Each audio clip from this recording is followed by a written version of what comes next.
ஸ்ரீகுருப்யோ நமः.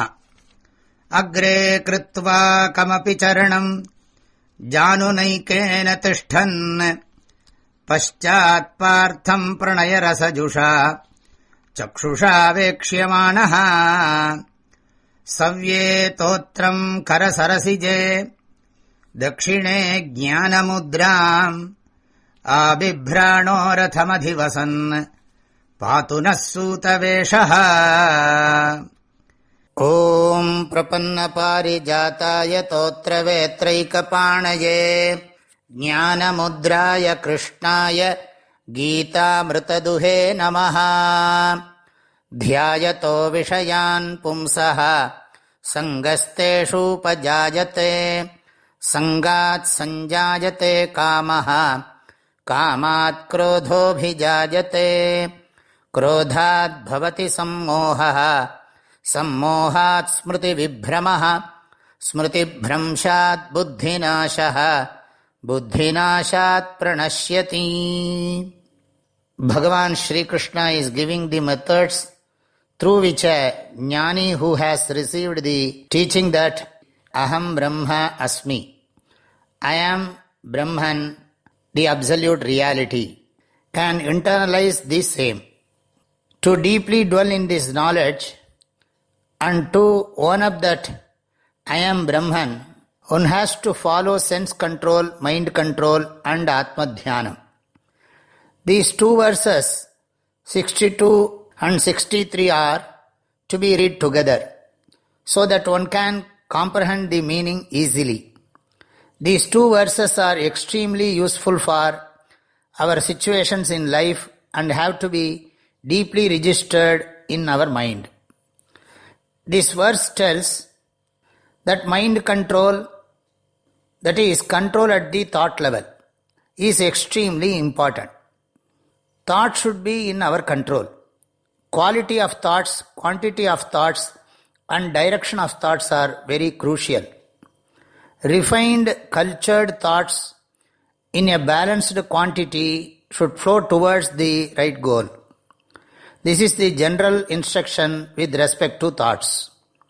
Here, in these verses, Bhagavan Shri Krishna shows how a person spoils his life by being careless in his thoughts.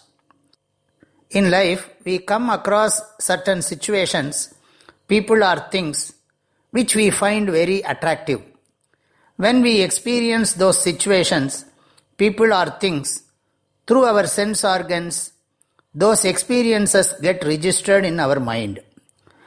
All experiences are not registered in this manner, but our mind starts dwelling on certain things and we can feel our thoughts flowing towards them.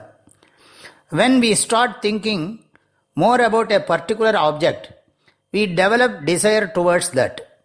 That love and desire for an object gets intensified and becomes greed.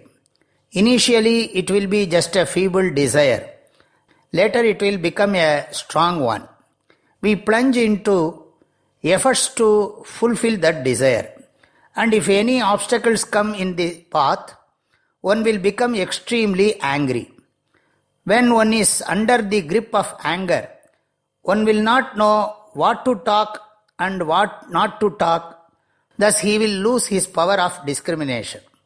Not only one loses his discrimination, whatever one has learnt from his guru and scriptures with respect to life and the choices one has to make in dharma and adharma, etc., will not come to his rescue. Knowledge will not be helpful for person who is overpowered by anger. Everything will be forgotten. Even if not forgotten, it will not give him clarity. Thus one loses Viveka Shakti, the power of discrimination, as a result of anger.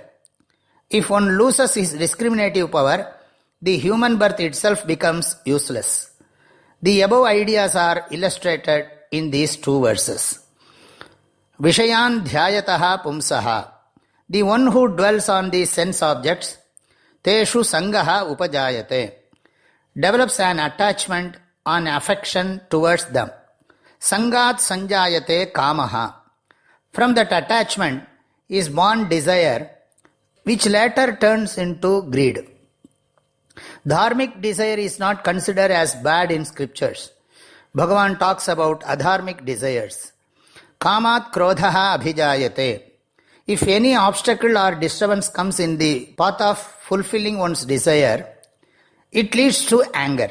One becomes angry towards others and towards one's own self also. One even scolds one's mother in anger. The most respectful elders are also not spared. One is unaware of words uttered in anger. Krodhat sammohaha bhavati. Anger leads to delusion, that is aviveka. Lack of clarity with respect to what should be done and what should not be done. What one should speak and what one should not speak.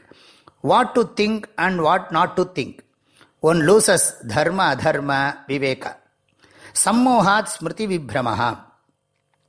One would have learnt so much from the scriptures for years together. Those samskaras will be in the mind. Using one's intellect, one would have assimilated so much. But if one has moha or delusion, whatever one has studied will be of no use. Smriti bhramshat buddhi nashaha. Bhagavan Sri Krishna has given us the faculty of intellectual strength. One will be losing that in the process. Buddhi nashat pranashyati. If one loses one's power of discrimination, then one loses the golden opportunity to stay blessed and give happiness to others. Adi Shankaracharya says, Purushartha ajogyaha bhavati. One becomes disqualified for attaining highest goal of human life. His life will be lost. It means his body will be there, but will be like a corpse. He will not have peace of mind. Thus, one has to be very careful and vigilant with respect to one's thoughts. Whatever may be sensory perception of eyes, ears, nose, tongue or skin, one should have control. One should not suppress or express the emotions, which will cause harm to oneself and the society. Through devotion, knowledge and satsanga, one should cultivate appropriate, balanced, clean desires.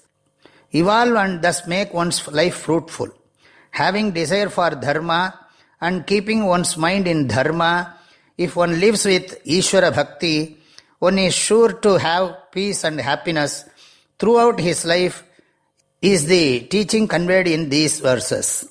Dhyajato vishayan pumsaha sangasteshu pajayate sangat sanjayate kamaha kamat krodho bhijayate krodhat bhavati sammohaha sammohat smriti vibhramaha smriti bhramshat buddhinashaha buddhinashat pranashyati. My prayerful blessings to all of you. Hari Om.